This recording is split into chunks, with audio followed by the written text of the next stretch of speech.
Morning विद्यार्थी मित्रों, आज हम हिंदी में कविता सत्र, उसका नाम है कश्मीर, उसके बारे में आज अभ्यास करेंगे। तो सबसे पहले हम कवि है कश्मीर के, उनका परिचय प्राप्त करेंगे। उनकी कवि है वीरेंद्र मिश्र। उनका जन्म 1933 में, निधन 1999 में हुआ था। वीरेंद्र मिश्र जी का जन्म मरेन यानी कि मध्य प्रदेश में हुआ था। ये आकाशवाणी के मानद प्रोड्यूसर रहे थे। ये नवगीत विद्या के गीतकार थे और फिल्मों के लिए भी गीत लिखते थे। इनके मुख्य काव्य संग्रह है गीतम, अविराम, अचल, मधुवंती, लेखनी बेला, झुलसा है, छाया, नट धूप में, काले मेघा पानी दे और शांति गंधर्व। इन्हें देव पुरस्कार एवं निराला पुरस्कार प्राप्त हुए हैं। कश्मीर काव्य में कश्मीर के सौंदर्य एवं संस्कृति का परिचय कराया जाता है। कश्मीर को धरती का स्वर्ग कहा जाता है। कश्मीर के प्राकृतिक दृश्य और वहाँ की जलवायु पर्यटकों को बार बार अपनी ओर आकर्षित करती है। तो इस कविता में कवि ने कश्मीर के सौंदर्य का मनोहारी वर्णन किया है। तो हम पंक्ति देखते हैं कविता की। जहाँ बर्फ की राजकुमारी खोई है, स्वर लहरी में चले फूलों की घाटी में, नावों की नगरी में। आपको प्रश्न भी पूछा जा सकता है कि नावों की नगरी किसे कहा गया है, तो क्या गया उसमें कश्मीर आएगा। तो कवि कहते हैं कि आओ हम वहाँ चले जहाँ फूलों से भरी घाटियाँ हैं और जिसे नावों की नगरी कहा जाता है। यह ऐसा प्रदेश है जो बर्फ से ढका रहता है। सनन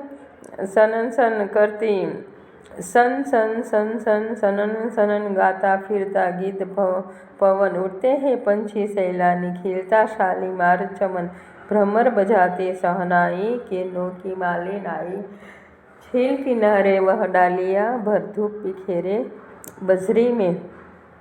यानी कि कवि कहते हैं कि वहाँ क्या करता है, सन सन सन करती हुई हवा चलती है। इससे ऐसा लगता है कि मानो गाने के स्वर उभर कर आ रहे हैं। सैर सपाटे पर आए लोगों से उड़ते हुए पंछियों की तरह शालीमार बाग खिल जाता है। चारों ओर भौरों की गुनगुनाहट शहनाई से निकले हुए मधुर स्वर की तरह लगती है। यहाँ सुबह का दृश्य बहुत सुहाना लगता है। भोर में सूर्य की किरणें किसी मालिन की तरह लगती है। लगता है कि ये किरणें मालिन बनकर आई है और वे झील के किनारे अपनी डालियाँ से मालिन बनकर आई है और वह झील के किनारे अपनी डलिया से धूप निकाल कर बजरी पर बिखर रही है। तो बजरी यानी क्या बोलते हैं, कंकड़ी। तो इसके बाद में है पंक्ति।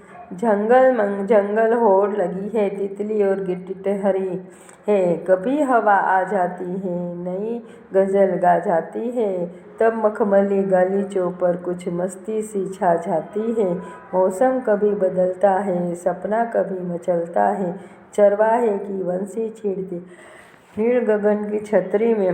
यानी कि कवि कहते हैं कि यहाँ जंगलों में तितलियों और टिटहरियों में होड़ लगी हुई है। जब हवा बहती है तो जंगलों से गज़ल के स्वर सुनाई देते हैं। से लगते हैं जमीन पर दूर दूर तक फैली हुई दूब ऐसी लगती है, मानो जमीन पर हरे रंग के कालीन बिछे हुए हैं। चारों तरफ उधर क्या होता है, हरियाली होती है।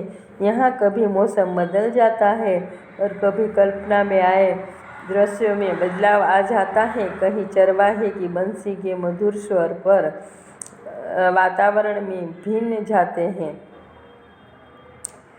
उसके बाद है पंक्ति है कि पलछिन किसी बहाने से गुजरे हुए जमाने से बस्ती करती बात जहाँ है, दूर खड़े वीराने से चश्मे जहाँ भिमानी है, फूल जहाँ रूमानी है, हिल हिल कर कहते पत्तों से चांद छुपा है बदली में।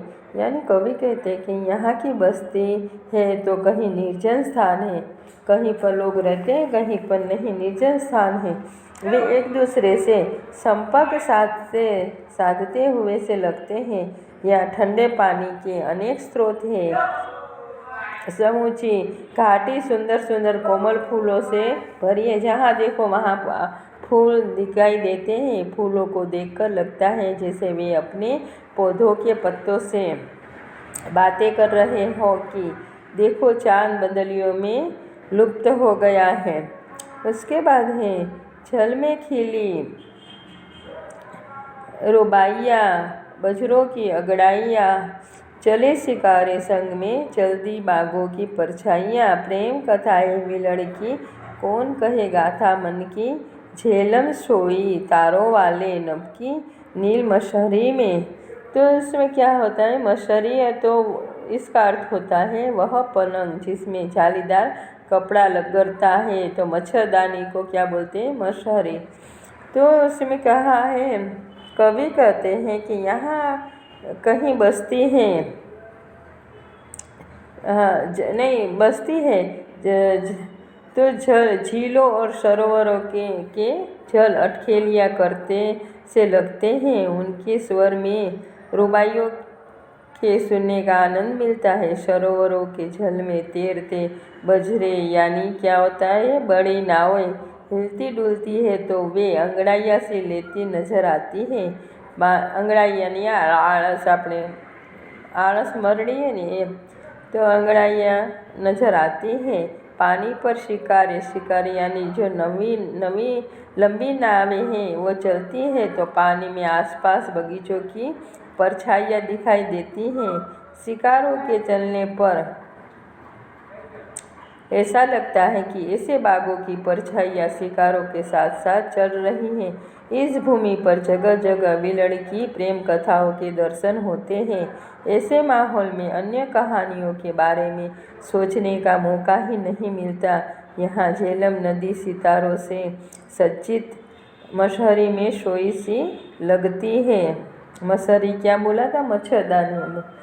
फिर उसके बाद की पंक्ति, अमरनाथ की राहों में शेषनाग की बाहों में पश्मीना ध्वज फर रहा है।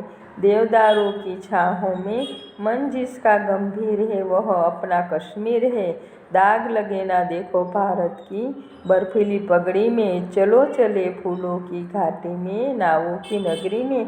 तो कवि कहते हैं कि इस प्रदेश में अमरनाथ जैसी पवित्र गुफा और शेषनाग जैसा विशाल सरोवर है। पूरा प्रदेश देवदारू के बड़े बड़े वृक्षों से भरा पड़ा है। हमारा तिरंगा झंडा शान से फहरा रहा है। यहाँ हमारा कश्मीर है।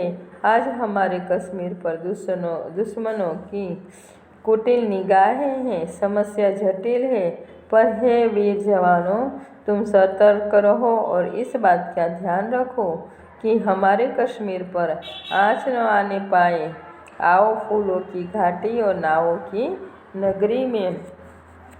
इसके बाद है शब्दार्थ है। तो शब्दार्थ में जो है समानार्थी शब्दों में भी आपको पूछे जा सकते हैं।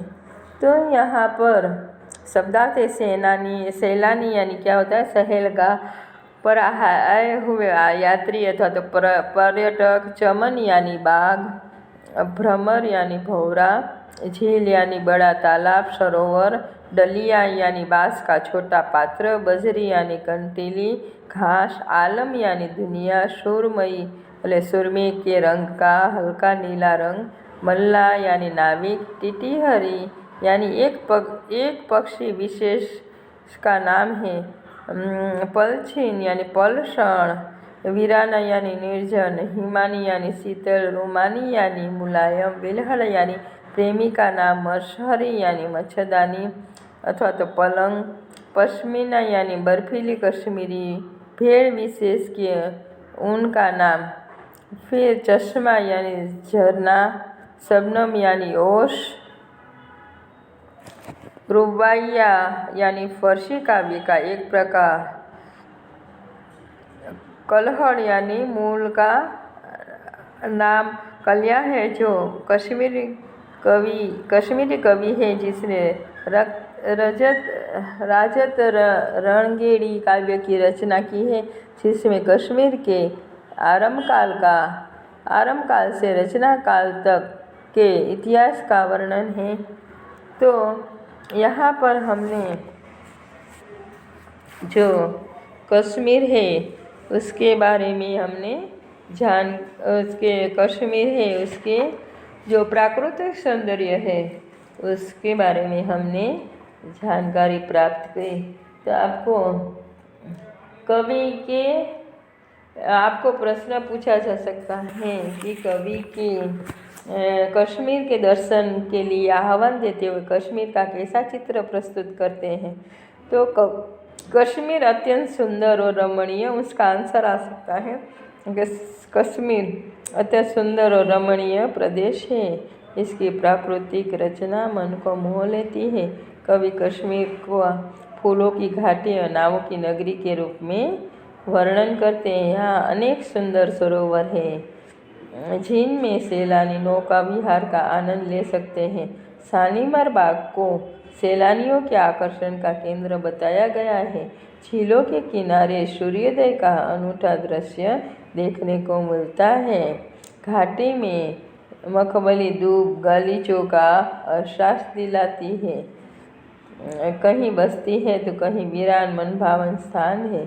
शीतल पानी वाले झरने और कोमल फूलों की भरमार है। घाटी में देवदारू के पेड़ों की शोभा निराली है। यहाँ अमरनाथ की पवित्र गुफा और शेषनाग सरोवर है। कवि फूलों की घाटी और नावों की सुंदर नगरी में चलने के लिए लोगों का आह्वान करते हैं। तो यहाँ पर जो 17 लेसन है और कविता है तो वो आपको एक बार रीड करना है। कवि का परिचय प्राप्त करना है। उनको कौन कौन से पुरस्कार मिले हैं उसके बारे में, उनके काव्य संग्रह है उसके बारे में जानकारी प्राप्त करना है। इनका पूरा कविता पढ़कर उनके शब्दार्थ और उसका अभ्यास करना है। तो यहाँ पर ये लेक्चर पूर्ण होता है। Thank you.